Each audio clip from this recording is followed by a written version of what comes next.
The big talk of the business coming from WCW heading into November 23 was a scheduled appearance by Hulk Hogan on The Tonight Show on Thursday, with Hogan strongly rumored to officially announce his retirement from wrestling. Hogan, the biggest drawing difference maker in industry history who led its two biggest ever boom periods over the last 15 years, started '98 still solidified as its biggest draw while still being in strong contention to that position up until recently, cooled off noticeably over the last 2 months and for the first time putting his status in question.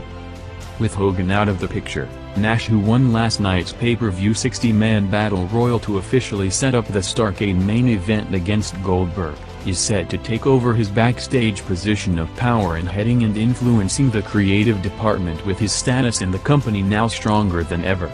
Goldberg and Nash arrived in two back-to-back limousines to kick off the build-up in an exchange outside the building, with Nash and the Wolfpack coming out for the follow-up promo.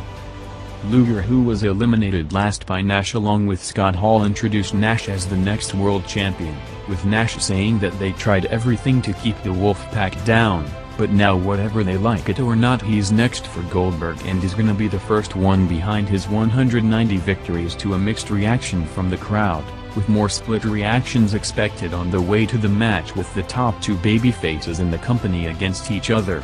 Minutes later, Nash and Goldberg had their second confrontation in the backstage area, with Goldberg responding that being next is not a safe place to be, and he's not gonna attack him from behind as he's gonna run him over like a truck at Starrcade.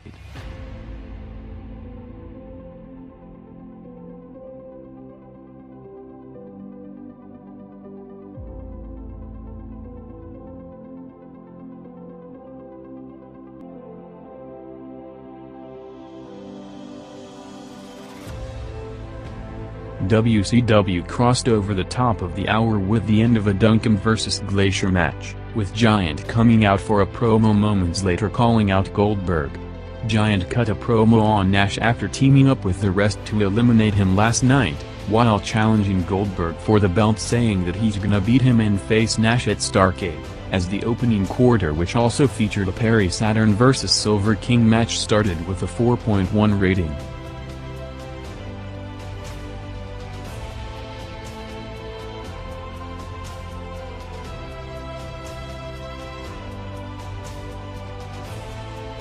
Vince McMahon and the corporate crew opened draw to announce the new WWF commissioner, with Slaughter stepping down from the position, with the announcers also hyping an update on Steve Austin's condition after an angle on Heat yesterday with him hospitalized after a house show match.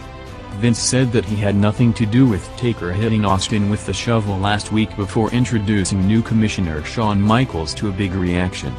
Michaels said that there's a new sheriff in town and things are not gonna be the same again, as he has never answered to McMahon, making his first decision in charge by booking a WWF title match with Rock defending the belt against X-Pac in the main event, opening Raw with a 4.6 rating.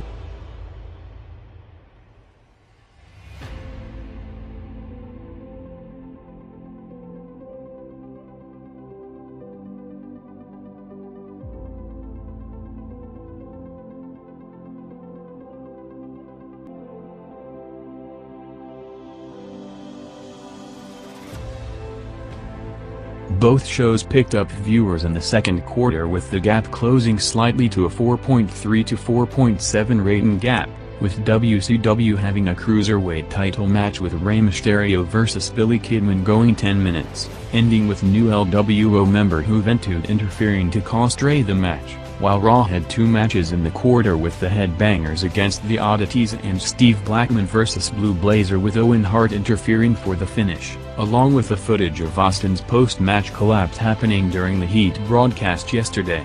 Austin, who headlined a house show in San Jose, California in a four-way match against Rock, Taker and Kane, shot a rare angle on a non-televised event with him losing balance and taken to a hospital, with first comments from him set for later in the show.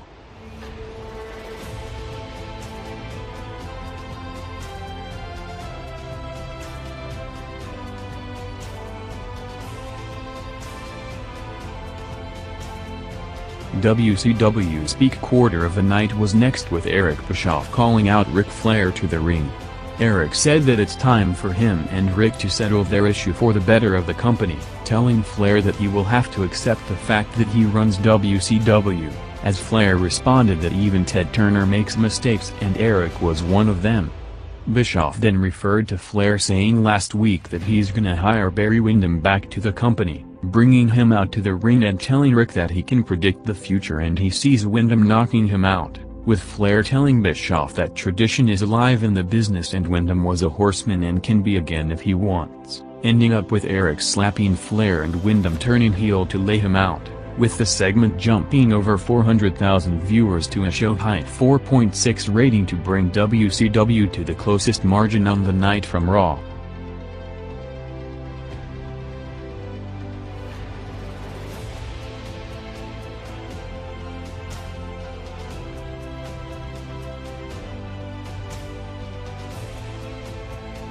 Raw continued to climb despite WCW's jump reaching a 4.8 rating with a fast-paced tag match of Edge and Gangrel against D'Lo and Henry going 7 minutes, ending with Chyna coming out agreeing to go out with Henry and the Brood going over, along with Austin's first hospital update. The doctor told Austin that he had a concussion from Taker's shovel shot to the head, telling him that he needs to take a couple of weeks off the road while giving him sleeping pills for the night with him set to be released in the morning, as Austin said that he's coming for Taker and Bearer as soon as he's out.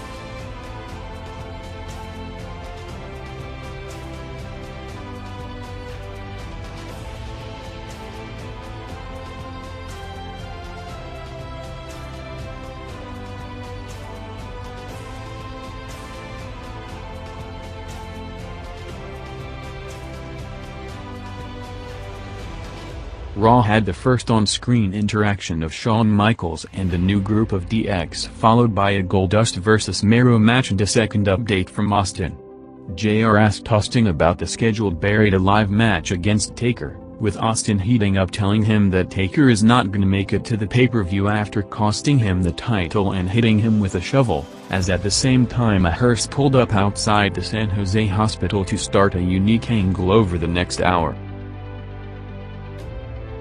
WCW had a loaded top-of-the-hour quarter first with Bret Hart coming out for a promo demanding a rematch at Page after losing last night in the pay-per-view main event, saying that his victory was cheap, telling him to watch in the locker room as he's gonna set an example tonight against whoever steps in the ring with him.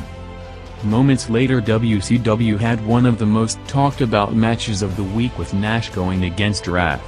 Wrath, who had a main event look and athleticism, got a strong push in the last few months with a long undefeated winning streak starting to get over with the crowd, faced Nash in a match booked on the night as a stepping stone towards Goldberg's streak at Starrcade. Nash and Wrath went 5 minutes putting on a strong performance with Nash going over clean to end Wrath's streak, as with rumors flying around about Nash's new position behind the scenes, the match stirred things up to the inside audience about decisions going forward.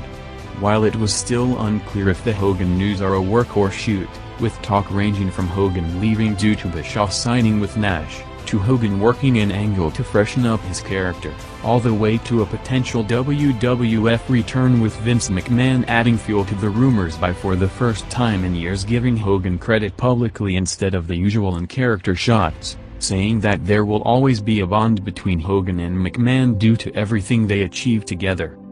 Raw opened its second hour having a three-way hardcore match for the belt, with Mankind going against two corporate members Shamrock and Bossman, going 9 minutes gaining over 600,000 viewers to a peak 5.4 rating, along with Taker and Bearer attacking a sleeping Austin in the hospital to drive off with him in the hearse.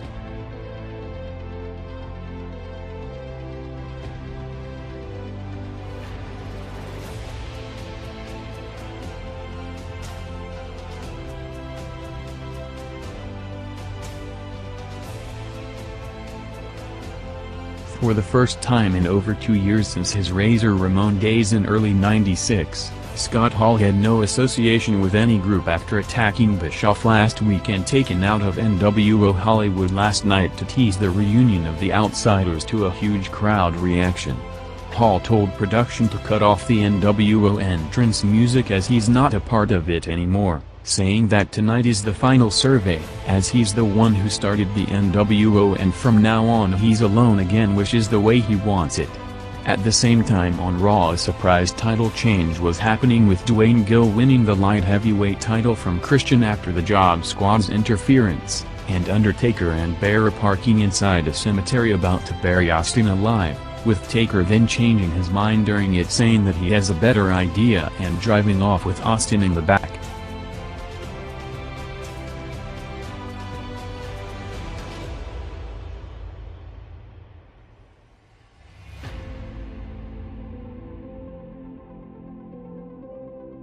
WCW rebounded back into the 4 rating range with Scott Hall vs Alex Wright going 3 minutes, with Hall, who dropped the drinking angle since the Nash Halloween Havoc pay-per-view match, came back sharp and focused again, with him now on his own.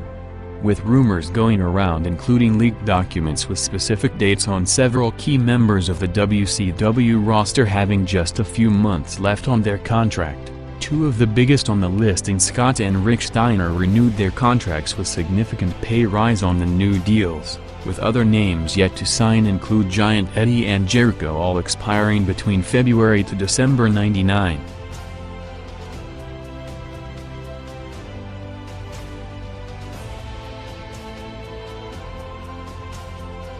After the announcement was made on the WWF holding a Raw TV show from the Toronto Skydome in February, the company held a house show in the stadium on November 7 and released tickets on the same day in front of over 16,000 people, and while the show was still going on already sold close to 9,000 tickets for Raw, meaning an unprecedented percentage of over 50% of the audience already bought tickets for the next event, with the show scheduled for the biggest TV crowd in history with over 40,000 people.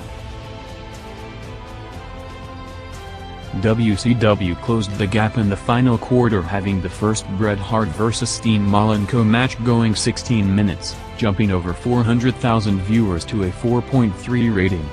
Bret worked the injured leg for the majority of the match before ending it with a cutter on the chair as a message to Page, bringing him out for the save to set up the Hart vs Page rematch for next Monday.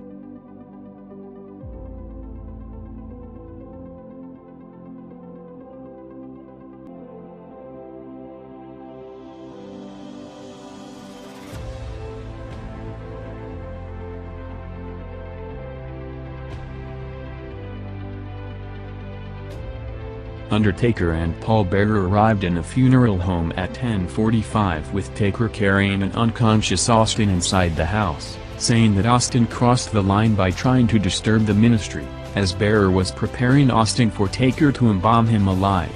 Taker told Austin that he's gonna experience the worst imaginable pain, lifting the sword to end it until Kane arrived for the save in the last second, taking out Taker, with Austin escaping from Bearer to end the segment as Undertaker with the new character twist got darker than ever in the build to the Ministry of Darkness reveal. X-Pac came out moments later for the main event title match, with Rock outside of a short backstage segment confronting Michaels earlier in the show, made his first appearance of the night at 10:54 p.m.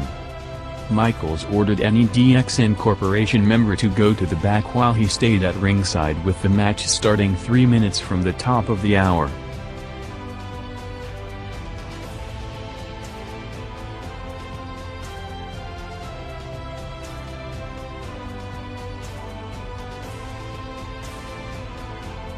Goldberg made his entrance at over 11 p.m. with Giant due to time restriction already in the ring, and Michael Buffer rushing through his usual introduction. Goldberg and Giant went 2 minutes in the 6-minute overrun, with the building erupting for Goldberg's jackhammer finish on Giant for the clean win, adding more speculation on Giant jumping to the WWF when his contract expires on February 9th. Bigelow ran out post-match until taken out by security, with Nash coming out to start a big brawl with Goldberg in the show closing angle, as WCW on the first night of the alleged new regime, with the strong Goldberg vs Nash build-up and star power placed throughout the entire 3 hours, closed the gap significantly, drawing its highest rating in almost a month with a 4.5 rating. Rock vs X-Pac went 9 minutes, crossing into the 5-minute overrun, having the biggest viewership jump of the night, gaining over 800,000 viewers to a 5.3 rating, ending up with Shawn Michaels turning heel on DX with a chair shot to Waltman, with Rock going over with the elbow to retain the belt, as Michaels hugged them with commands to signal him joining the corporation, mocking DX from the stage to close the show, as Raw continued its dominant streak for the 4th week in a row, winning all 8 quarters with a 4.9 rating overall.